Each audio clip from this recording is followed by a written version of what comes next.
This pepper plant is called a Peter pepper. Yes, you heard me right. It's called a Peter pepper.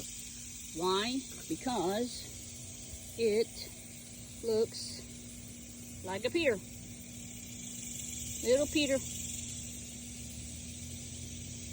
The whole thing is full of them. Some of them grow better than others.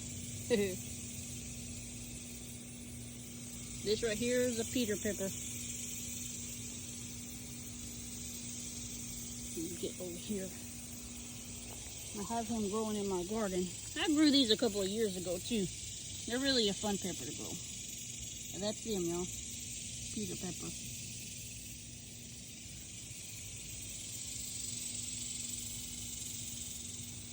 Y'all don't have a pepper Peter plant, y'all need to get one. They're a lot of fun.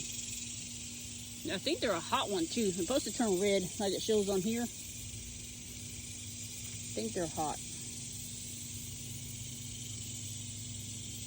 It says it's a potency of a serrano. Get y'all a Peter pepper, guys.